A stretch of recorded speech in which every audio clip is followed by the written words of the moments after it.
If you have your notes, Does everybody have notes?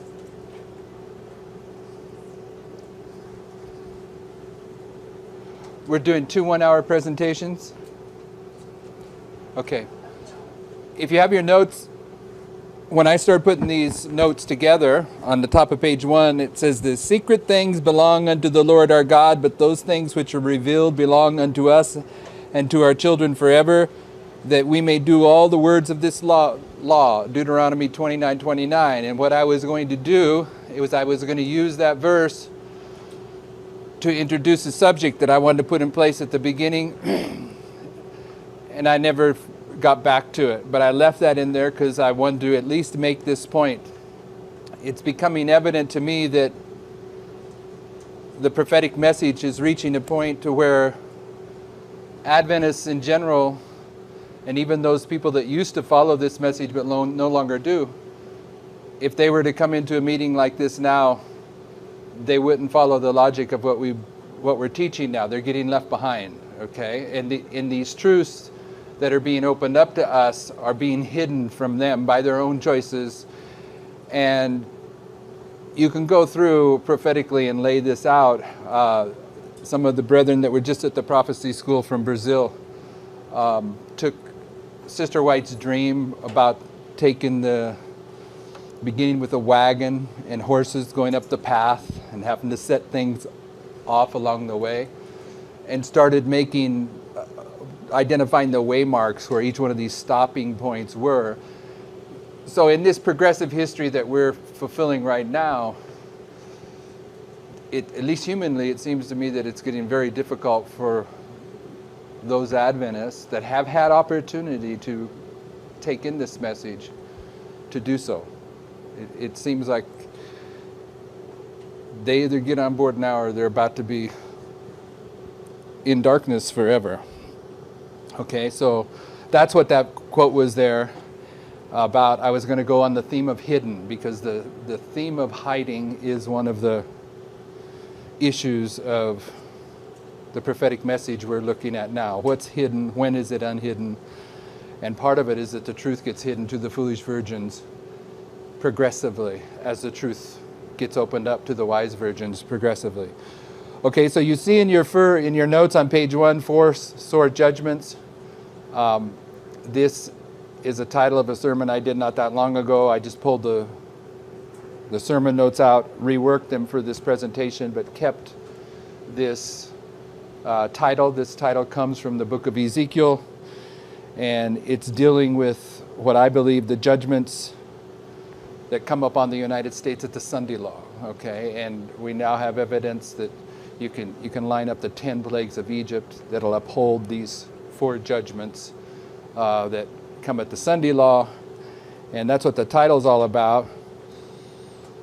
But where we begin in this is in the last few verses of Daniel 10 and the beginning verses of Daniel 11, and look at the illustration of the 4 kings of the Medes and the Persians that we're suggesting are the 4 last presidents of the United States.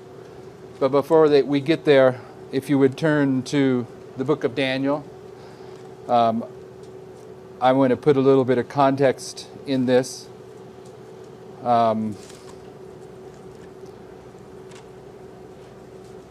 See, pretty far out on the limb in Adventism when you're understanding that there's a passage in the book of Daniel that's identifying the last 4 presidents of the United States, okay? A typical Seventh-day Adventist is not, if you told them that that's in the book of Daniel, they're going to have trouble with that, okay? But we know in this message that the cross lines up prophetically with the Sunday law, right? So in the same vision of Daniel 11, where we're dealing with these last 4 Medo-Persian kings, we have the last, or not the last, but we have 4 rulers of Rome, okay? And the first of those 4 is Pompey, and he's the ruler that's in Daniel 11 that is in the history of Rome when Rome comes into contact with God's people. And according to William Miller, when a power comes into contact with God's people, that's when it becomes a subject of prophecy. So right where Rome becomes a subject of prophecy, you have a leader named Pompey, who's followed by Julius Caesar, who's followed by Augustus Caesar, who's followed by Tiberius Caesar, who is the ruler that puts Christ up on the cross. Okay, and the cross is the Sunday law. So you also have 4 Roman rulers in Daniel 11 that take you to the Sunday law, just like you have the 4 Medo-Persian kings that take you to the Sunday law. So you have 2 witnesses in Daniel 11 alone to this. And once you get 2 witnesses, it's established. And then usually the lights come on, and the lights appear to be coming on. And the question comes up, why would we need to know about the last president of the United States? But once you begin to wrap your mind around it, it makes all the sense in the world. Okay, if you're going to be the men and women that stand faithfully for the Lord in the approaching and then the Sunday law crisis in that history, then there's evidence that what's taking place is opened up to your understanding, but in advance of the event. Okay, so there's a logic that isn't that hard to see if you're willing to see it. So before we go into these notes, I want to put some things in place, because what I'm recognizing that the Lord is doing now is in this movement, He opened up the last 6 verses of Daniel 11 at the time of the end of 1989. And now as He's coming to the conclusion of this work, He's bringing it back to Daniel 11. And it's just amazing the connections that He's making. Okay, so in Daniel 10, I want to begin there and put a couple things in place. In verse 14, that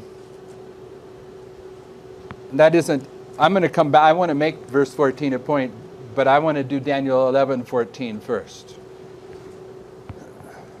Daniel 11:14 says, "And in those times there shall many stand up against the king of the south. Also the robbers of thy people shall exalt themselves to establish the vision, but they shall fall." This verse was an issue that was argued about in Millerite history. Okay, the Protestants believed that the robbers of thy people here were the last of these Persian kings, Antiochus Epiphanes. And William Miller and the Millerites believed that the robbers of the people were Rome. Okay, so there isn't that many verses in the Bible that were actually a point of contention between the Millerites and the Protestants, but this is one of them.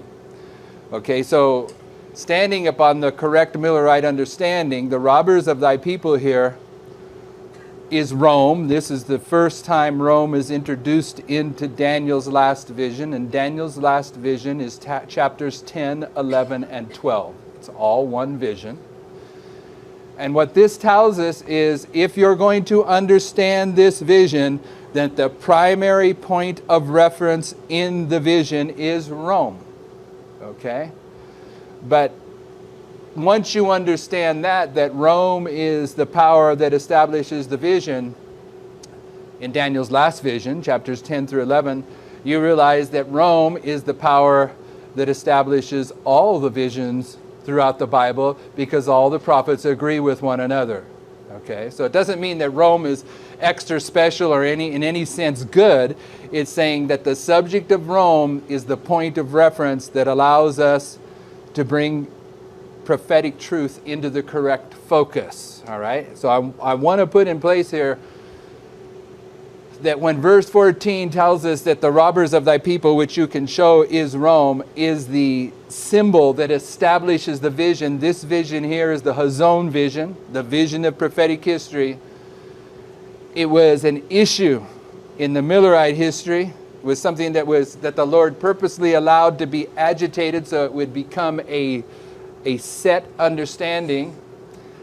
And I'm saying that because this verse that identifies Rome as the point of reference for all Bible prophecy, this verse is in Daniel's last vision.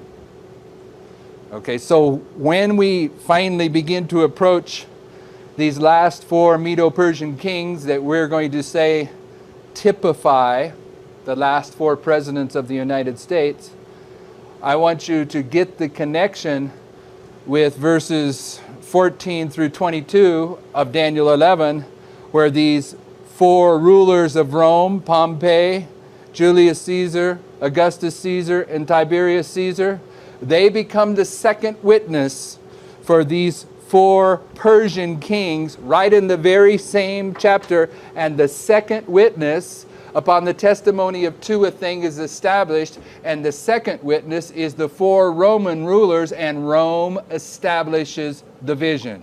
I want you to see that's what's going on in this last vision.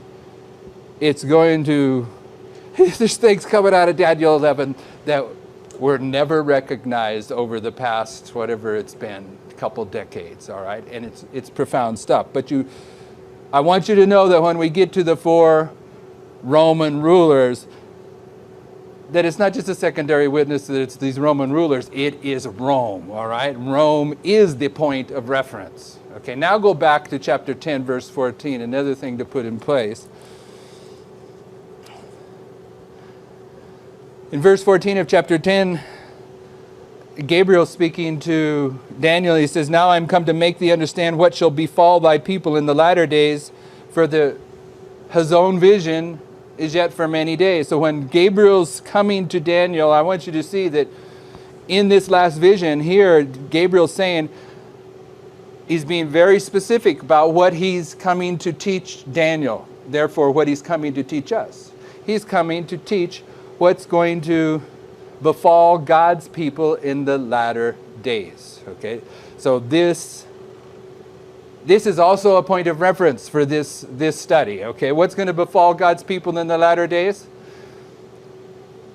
We'll get to that in a second. It's the development of the 144,000, right? And then the work they do after they're sealed and they go through to the end of the world. But the development of the 144,000 that comes before the Sunday law, this is what befalls God's people as well, because we go into a time of persecution before the Sunday law.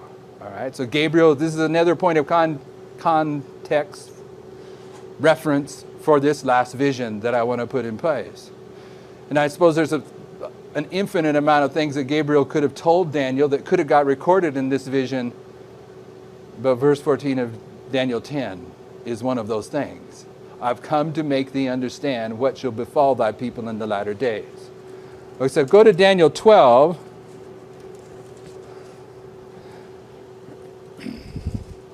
In verse 4, very familiar ground for all of us. It says, "But thou, O Daniel, shut up the words and seal the book, even to the time of the end. Many shall run to and fro, and knowledge shall be increased." So we correctly understand that the book of Daniel was sealed up until the time of the end, and the time of the end was 1798.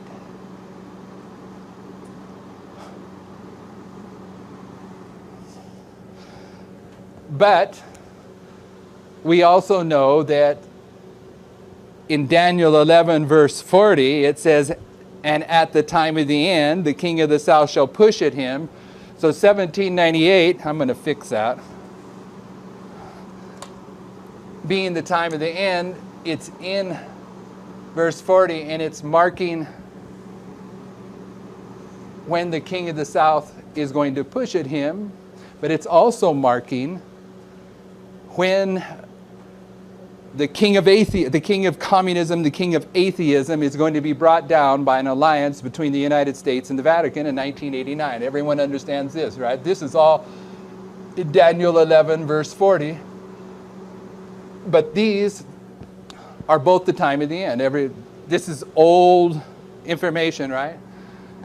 But over here, this is the Sunday law.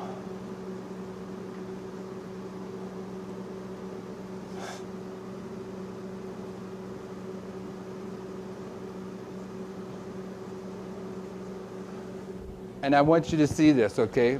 You all know this. This isn't nothing significant, but I want you to see this. This is verse 41 of Daniel 11, the Sunday law. But from 1798 to the Sunday law, this is verse 40. Correct?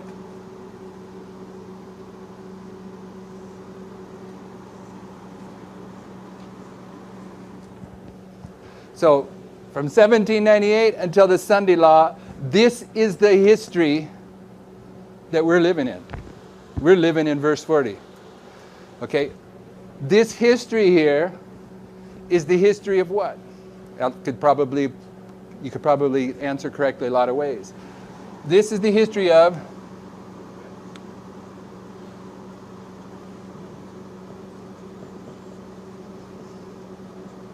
the church militant. Now, I'm not dealing with fractals right now. I am aware that the church triumphant begins at midnight in the midnight cry. But I'm just wanting us to see the significance of this verse. Verse 40, okay, powerful stuff. And verse 40 he says, and at the time of the end shall the king of the south push at him. When did the king of the south push at the king of the north? We've all studied this, right? We've all read the Time of the End magazine, so on and so forth. When did the king of the south push against the king of the north? 1796. Okay. What is 1796?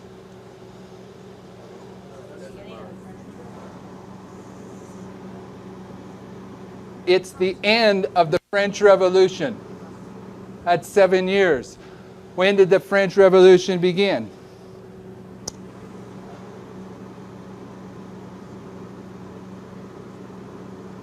It began 200 years before 1989. All right? It began in 1789. Right? What happened in 1789?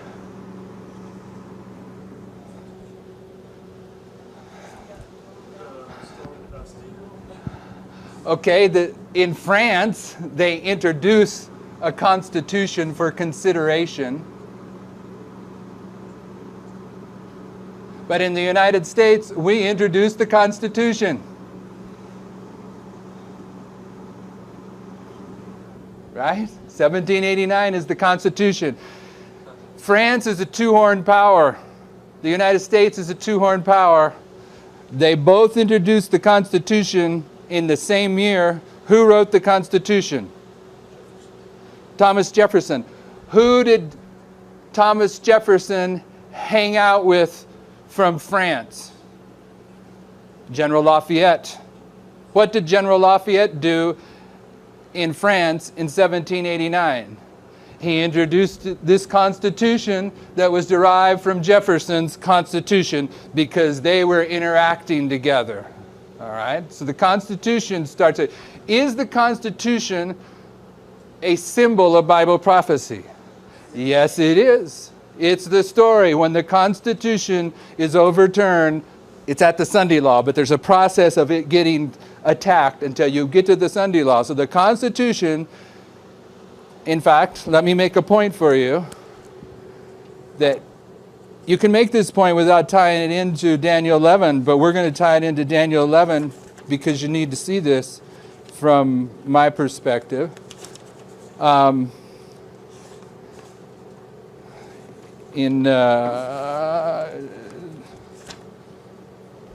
As I said, I've been working these notes to try to get them in order, and I don't know them yet. But this will not take long. There are not that many notes. It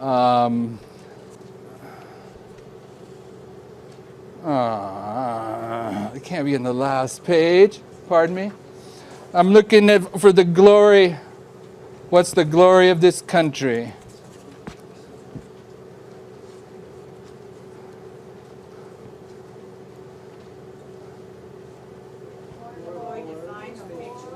Page 4? Yeah, it's in boxes. So I would see it easily, all right? I want you to see in the first paragraph there, in that first big box, the glory of all the earth, the unrivaled mercies and blessings of God have been showered upon our nation, the United States. It has been a land of liberty and the glory of the whole earth. But in the box below it, the glory of the United States is defined, okay? It says, many were driven across the ocean to America, and here laid the foundation of civil and religious liberty, which have been the bulwark and the glory of this country. So what is the glory of the United States? It's the Constitution. It is a subject of Bible prophecy.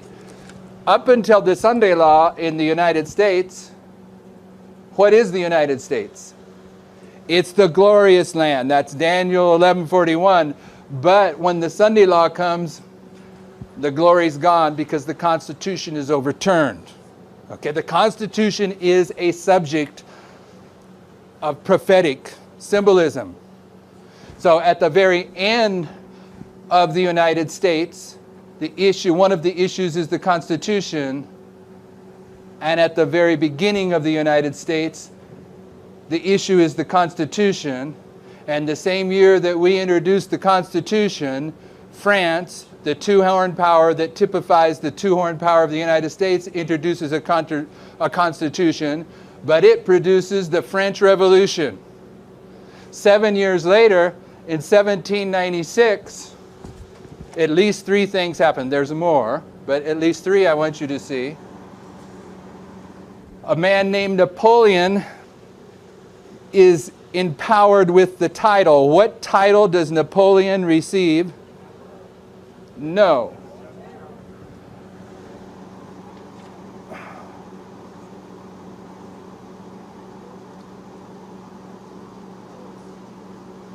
He's the commander-in-chief. Pardon me? I don't know what happened to emperor. Yeah, well, Napoleon becomes an emperor later on. He's not the emperor now. Now he's just working his way up the chain of command. He's made the commander-in-chief. Know anyone else that's a president of the United States is the... Okay, who was the first president of the United States? Was he a military man? Was Napoleon a military man? When was the first president of the United States inaugurated? 1789. George Washington, first president, first commander-in-chief. Okay, what else happened in 1796 in France? Now this is, I'm guessing that what I'm going to say here is correct. If it isn't correct, it really doesn't matter, but I would like to know if you know. Okay, in 1796, France established a communist government. I think it was the first communist government in history, but I could be wrong. I'm open for correction. But in 1796, therefore, what did France become? The King of the South. This is where the King of the South comes into history, right here in 1796. As commander-in-chief, what did Napoleon do in 1796? He began the Italian War. And that's Italian. Even I can't read it, all right? He begins war with Italy in 1796.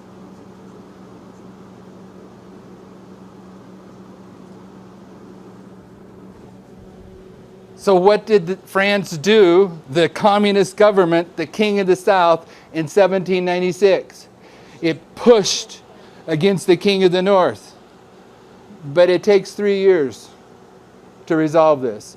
1797, 1798, and 1799, when the Pope dies in exile. But you know that in 1798, we have the end of a 2,520-year time prophecy that begins with Hoshea being taken captive, and the history of Hoshea being taken captive and the northern kingdom being carried away to Assyria is a 3-year history at the beginning of that 2520, illustrating a 3-year history at the end of this 2520 that takes you down to 1799, when we know the Pope, he's exiled to some island, right? Anyone know the name of the island? Okay. Okay, so in any case, what does verse 10 of Revelation 13 say? Go to Revelation 13, verse 10.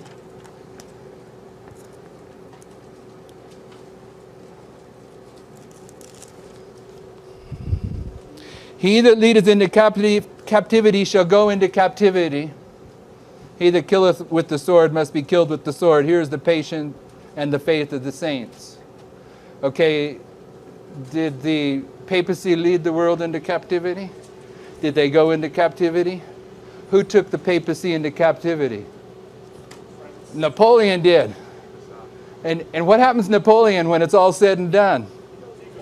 He goes into captivity. He's exiled on an island just like the Pope. The island he was exiled on is St. Helena.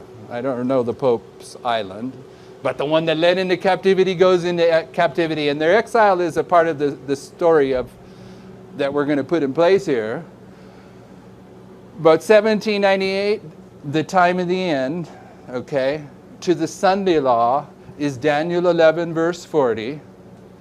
And in this history here, we see a parallel history between two parallel symbols, the two-horned power of France and the two-horned power of the United States. And therefore, Jesus, who illustrates the end with the beginning, is teaching us that at the end of the story of the United States, the Constitution is going to be a subject, and we know that. But we know that this beginning history, this constitutional history, will get repeated down here. Okay? So down here at the Sunday law, where the Constitution is overturned, we're going to back up, not 7 years, but we're going to back up with the waymarks of the French Revolution and show that they begin at 9/11. Because 9/11 is the first direct assault on the Constitution with the Patriot Act, okay? So this revelation, what I'm wanting you to see, we're going to deal with this, Lord willing, in detail, the French Revolution, how it plugs in here, and I'm leaving some of this stuff out. This history here of the French Revolution that is typifying the events that lead to the Sunday law takes place in verse 40. Takes place in verse 40. That's where we're living. And what happened in the French Revolution? There was a bloodbath, was there not? Okay, so if we're correct, if the 7 years of the French Revolution reach their climax at the Sunday law in the United States, there's a persecution going to come upon God's people before you get to the Sunday law that's been typified by the French Revolution. And this is something that we need to know, I would think. Okay. Okay, but more than that, it's telling us that in this history, from here to here in the French Revolution, that there's going to be a character that has been typified by Napoleon. Okay, so what does Napoleon do here? He goes out and he delivers the deadly wound. 1796 is the end of the French Revolution. It's saying there's going to be someone here that's Napoleon, that has been typified by Napoleon. He's not going to go deliver the deadly wound. He's going to go heal the deadly wound. And who is it that heals the deadly wound? The United States. So Napoleon is typifying the last president of the United States. Napoleon's the commander-in-chief that'll do this work. So when Jesus is using Napoleon in the French Revolution. He's using him to illustrate the last president of the United States. Okay, so the last president of the United States is a subject of Bible prophecy. I haven't proved that to you yet, but want to put it in place for you when we're considering the significance of Daniel, the last few verses in Daniel 10 and 11. Okay, so let's go there now, back to the first page of our notes. Did I lose you? Sort of? No? Okay, good. Let's start in Daniel 10:1.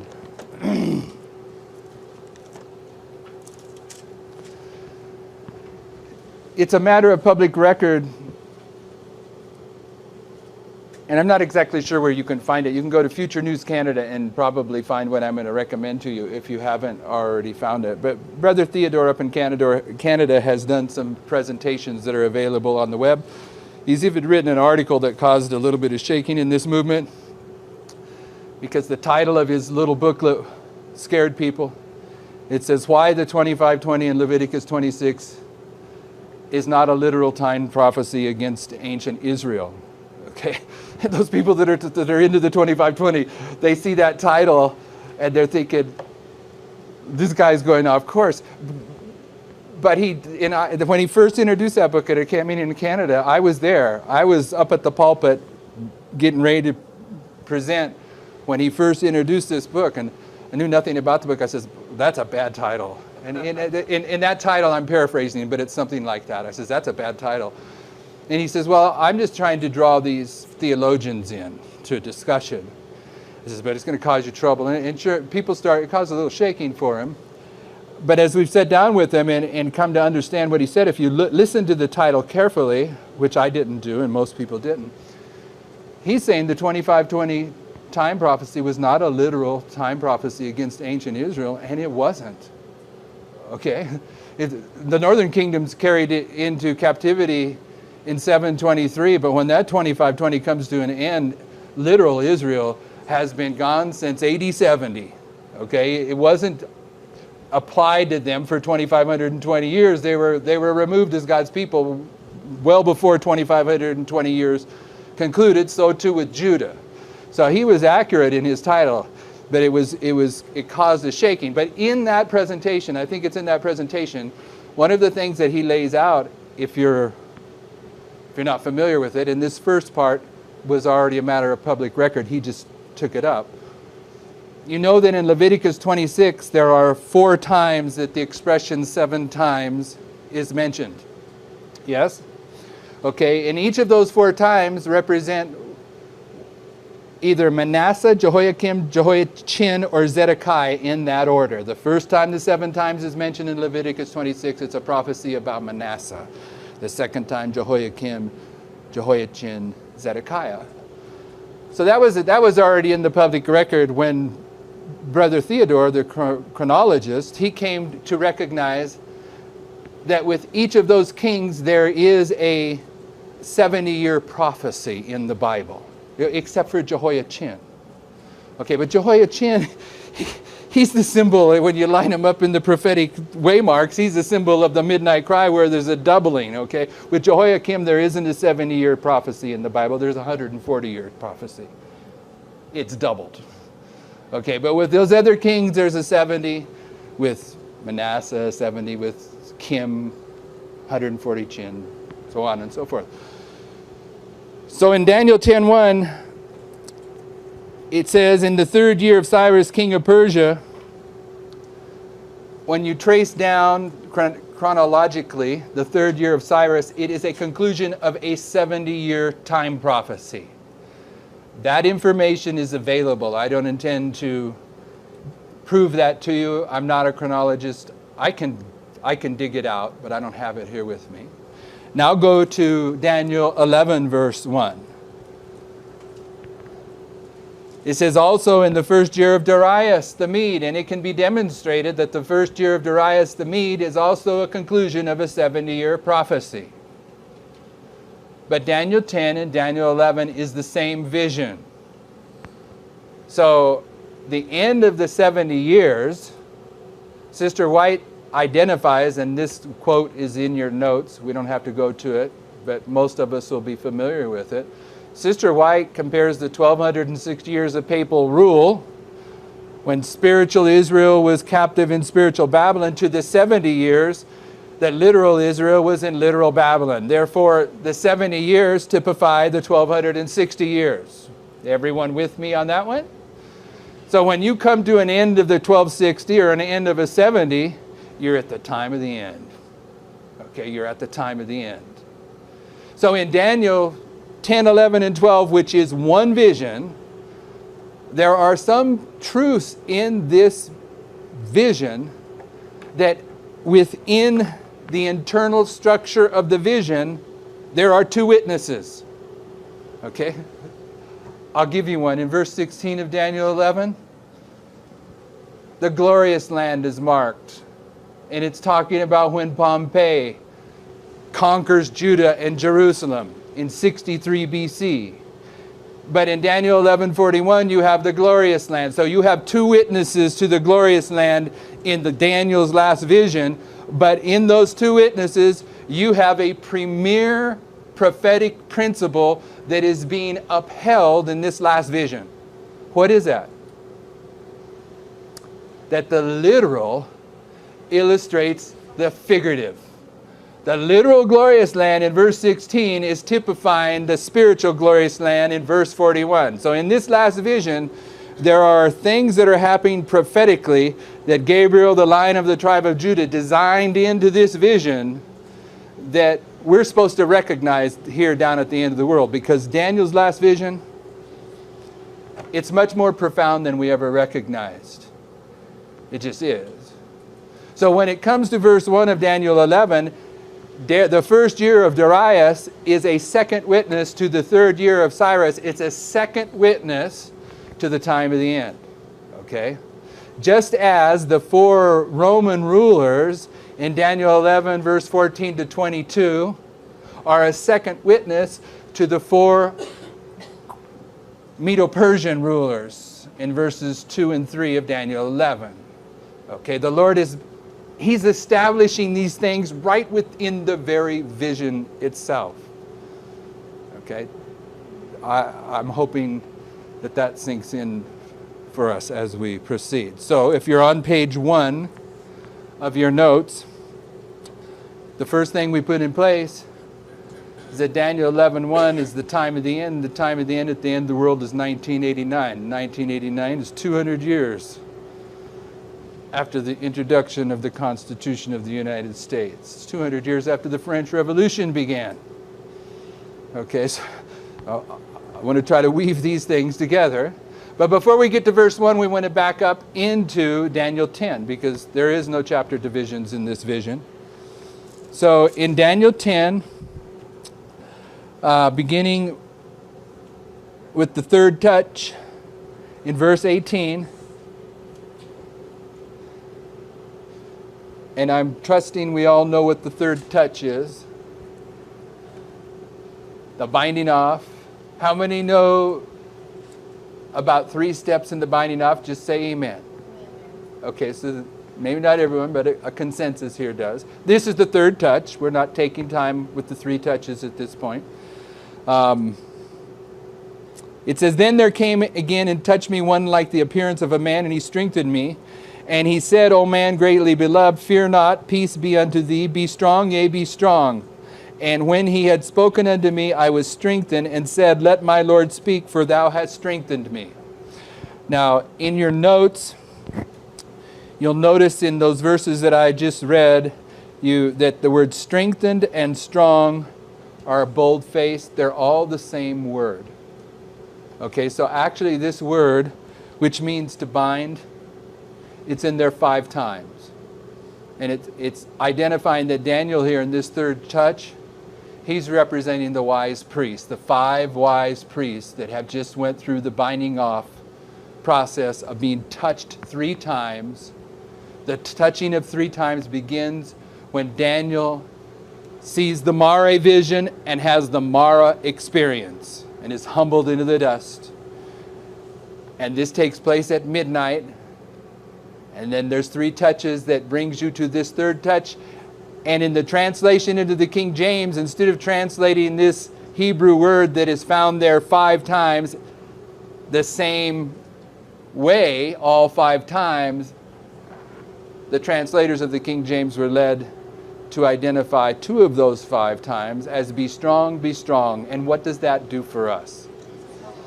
It's a doubling. It marks the midnight cry. Okay, the priests are bound off from midnight to the midnight cry. And here we see Daniel representing the priests that have just been empowered to do a work at the midnight cry. I'm trusting most of us are up to speed on that logic. Okay? So, verse 20. No, verse 19. And said, no, verse 20, I'm sorry. Then said he, knowest thou wherefore I come unto thee? What happens often at the midnight cry? There's a question, an inquiry. Okay, there it is. Do you know why I came to you? Question. And now I will return to fight with the prince of Persia. And who's the prince of Persia? What is Persia? It's a 2-horned power. And all the 2-horned powers in the scriptures are pointing to the 2-horned power at the end of the world. Who is the 2-horned power at the end of the world? The United States. So Daniel is standing at the midnight cry in the history of the United States. And Gabriel says, when I'm done with this little interaction with you, I'm going to go and I'm going to deal with the leader of the United States. You follow that logic? And it continues and said, and when I'm gone forth, lo, the prince of Greece shall come. Now, what I'm saying here, what I want you to see, is if this is the midnight cry,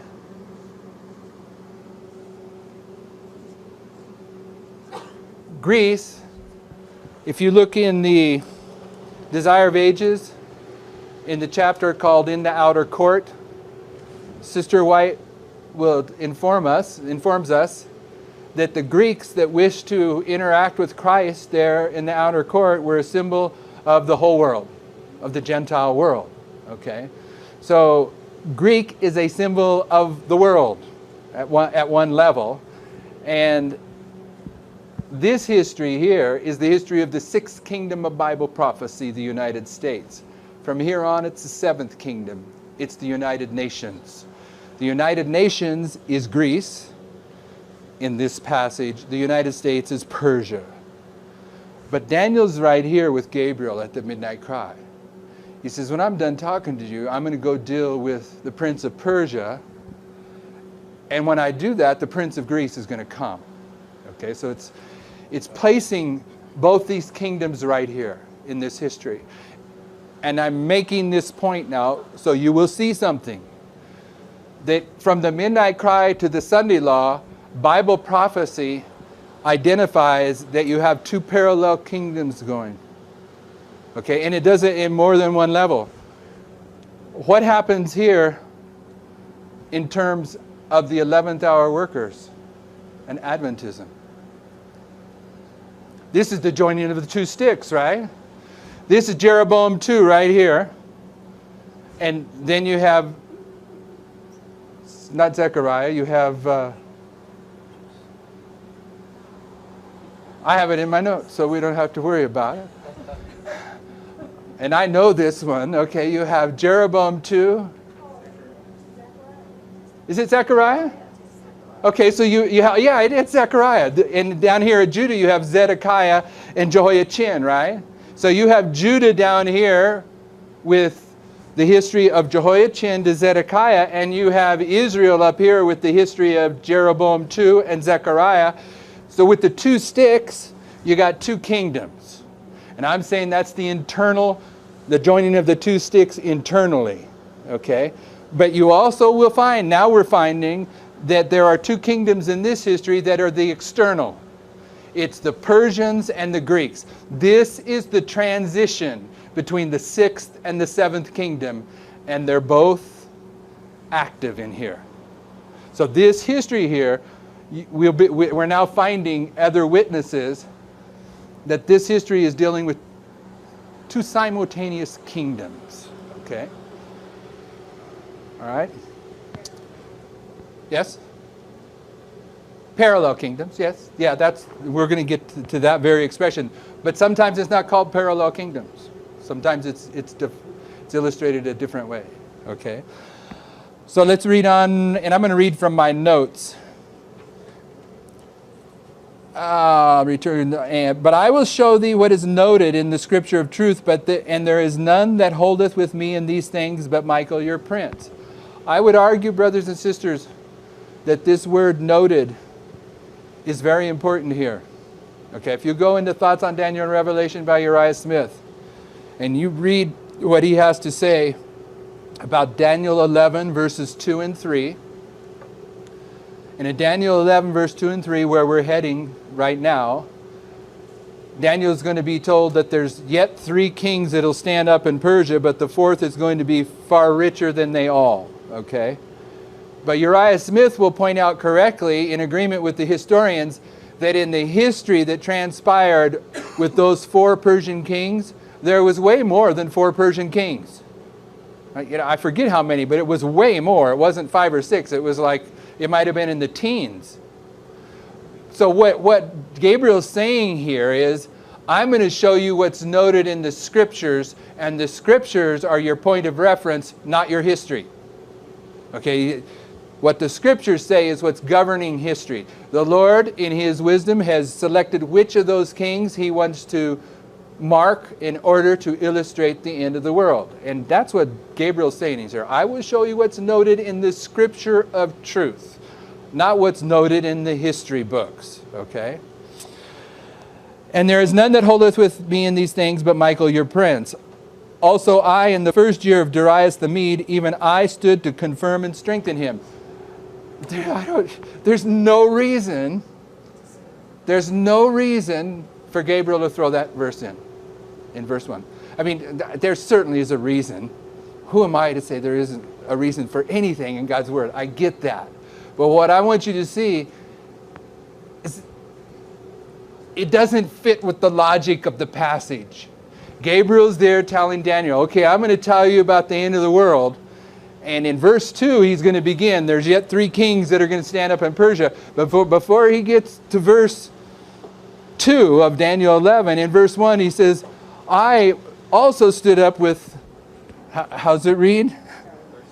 And in the first year of Darius the Mede, even I stood to confirm and strengthen him. At that point in time, it's the 3rd year of Cyrus. Where's Darius in the 3rd year of Cyrus? He's dead. He's gone. So for some reason, Gabriel reaches back into history and says, I want to remind you about the 1st year of Darius, even though you know this vision is starting in the 3rd year of Cyrus. And I'm arguing that Gabriel's making sure that right here at the outset, he's putting in the second witness for the time of the end, because if you don't know where you're at, you can't solve the riddle. Do you know where that piece of information comes from in this message?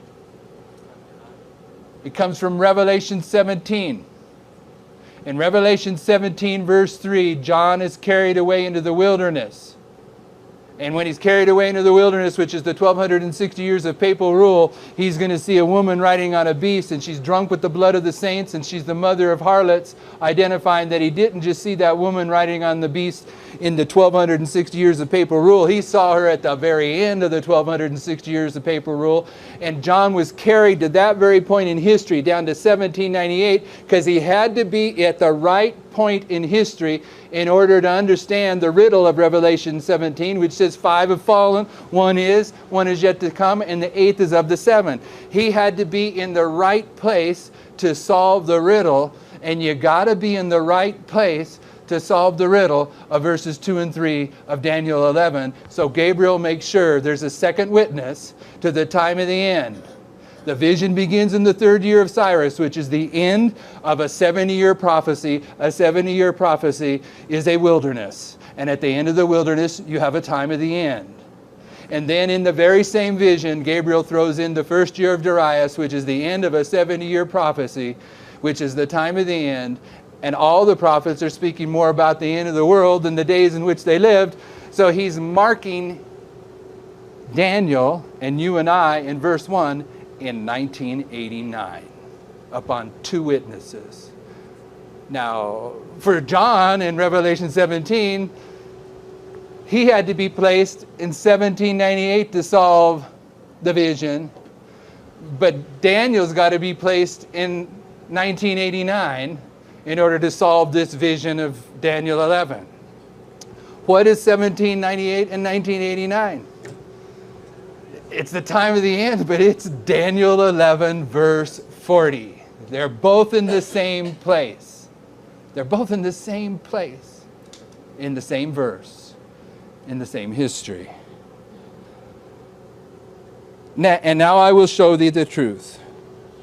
Behold, there shall stand up, and in your notes, okay, those references that are in the brackets, which I've put in, Daniel 7:4, 8:22 through 25, Daniel 11:7, 14, 20, 21, and Daniel 12:1. Those are all passages that the pioneers used to establish that when a power in the book of Daniel or in prophecy stands up, that's when they begin to rule. Okay? So if you want to get your witnesses to my claim that where it says, behold, there shall yet stand up, it's saying there shall yet be 3 more Persian kings after the one that is marked here in 1989. And the 4th shall be far richer than they all. Now, when we first had enough evidence that this was talking about the last president of the United States, we were, of course, making some mistakes because we are human beings, all right? But that's all right. We were following the leading of the Lord. So when we're realizing we have enough confidence to put it out publicly that this is talking about the last presidents of the United States, that wasn't that many months ago. The obvious conclusion was, well, you got 2 people running for, well, even at that time they hadn't won their primaries. You got 2 people that are running against a bunch of other people, but you can tell Trump and Hillary are going to be the ones that win, and Trump's the rich one. But then when you step back and think about it, the Clintons probably make Trump look like a poor person. You know, you could never prove that because they've got their money hidden away in all these secret banks around the world. But then we came to realize, and this is the point, it's not about the president's, the human being rich. It's about the fact that we're going into the history where the whole world is going to go into a tremendous economic collapse when the judgments of God start ravaging the world. But the biblical testimony is, in spite of what's coming upon planet Earth, the one country that will be far richer than they are, proportionately, is the United States, because it is the country that forces the world to worship the beast upon the threat of economic and military force. Okay, so it's talking about not whether it's Hillary or Donald, it's talking about the country of the United States will be far richer than they all are. And by his strength, which is power. Take note of that. Through his riches, wealth. Okay? His strength and his riches are the 2 characteristics of the United States. In Daniel 11, verse 40, those same two characteristics are represented as ships being his wealth and chariots and horsemen being his power. So this is an evidence that this is the United States that is under discussion. And these 2 characteristics are in the very same vision that we find verse 40. It's just profound that how many things are tied together in this last vision. And they're tying things together that we've understood for many years, but we didn't understand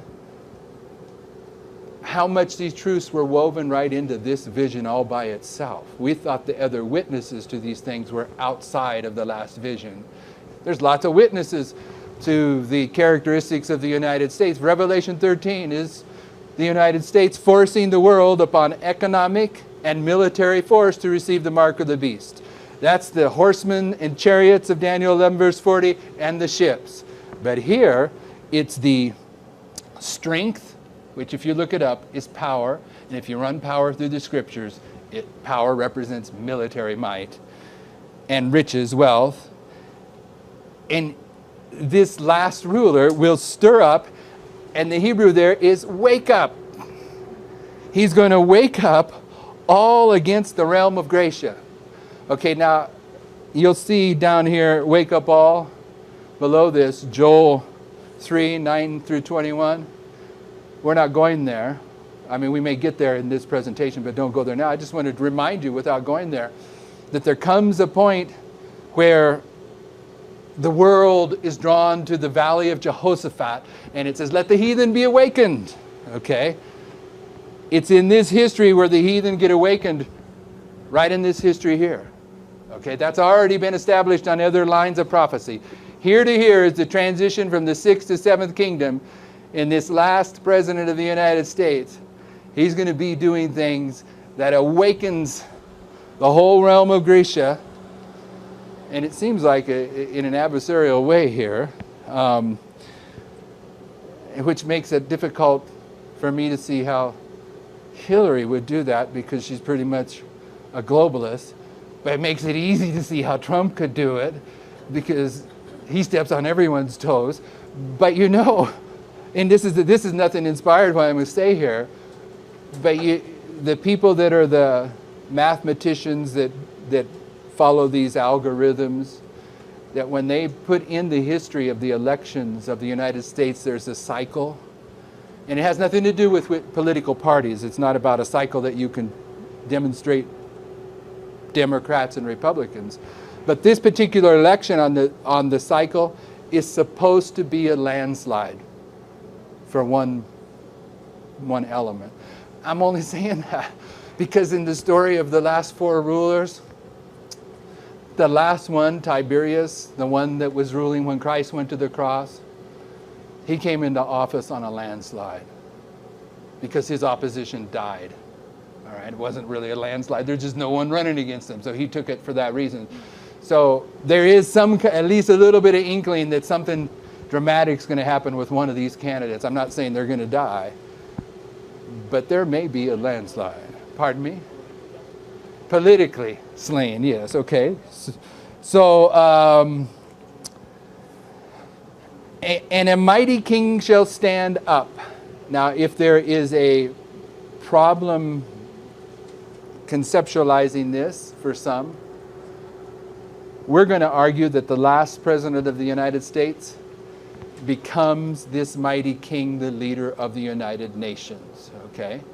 And we've already got feedback that in the Charter of the United Nations, that there's some kind of statement that says none of the countries that are on their primary board, Security Council or whatever, you know, there's like, I don't know how many countries, 7, 8 countries that have veto power, and none of the other countries have veto powers. That's the main body, of which the United States is one of those members. Well, they have a reading or a statement in their Constitution of the United Nations that no leader from any of those countries can ever become the head of the United Nations.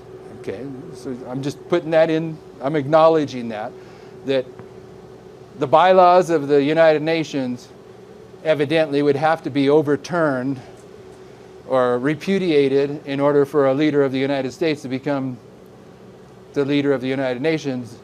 But that's exactly what's going on in that history. The Constitution's getting repudiated. And it isn't a design. They want to have the globalists want to have a one world government. But what's going to bring the one world government together is not their design. It's Islam. They're going to be reacting to things that are happening. They're not going to be proactive. They're going to be reacting. So I'm not too concerned about that bylaw in the United Nations, because there's too much evidence that the United States becomes the premier king of those 10 kings. All right?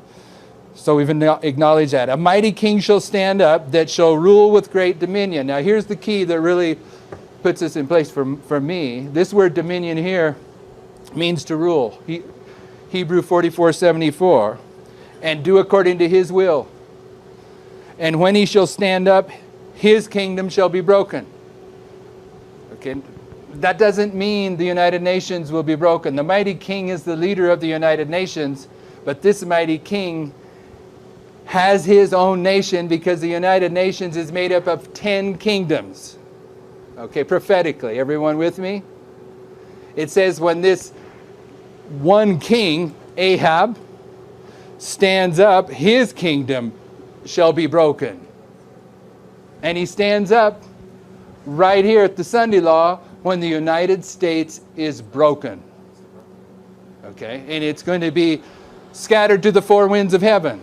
How does it read? And the king shall stand up that shall rule with great dominion and do according to his will. And when he shall stand up, his kingdom shall be broken and shall be divided toward the four winds of heaven, and not to his posterity, nor according to his dominion. This is a different Hebrew word for dominion, and it means parallel kingdom.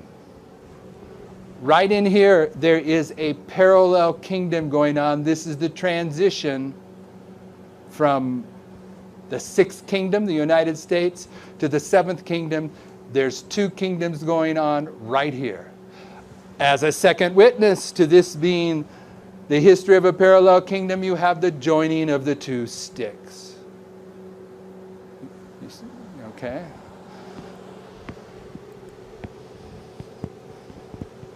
Okay, let's go to, I think I got about 3 minutes.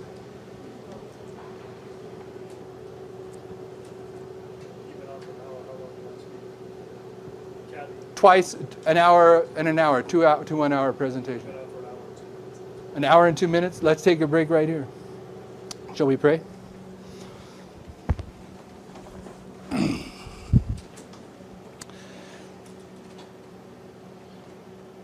Heavenly Father, things are happening so rapidly in this world at this time that it's hard to fathom what's about to take place on planet Earth. And as your people, we know that you desire to use us as ensigns, as your watchmen, as your trumpets. But we're not ready, we're not prepared. We ask that the time that we spend here through these presentations, through the sacred Sabbath, would be a time that the Holy Spirit would bring conviction upon us, upon our hearts and minds, that we aren't ready, that we still have an individual work to accomplish, that we might be prepared to be those tools, those witnesses that you're about to raise up. We ask that you'd allow us to have the discernment, the readiness of mind to understand what you're giving to us this weekend, and that this might be a blessing not only to us, but those people that we interact with. And we thank you for these things. In Jesus' name, amen.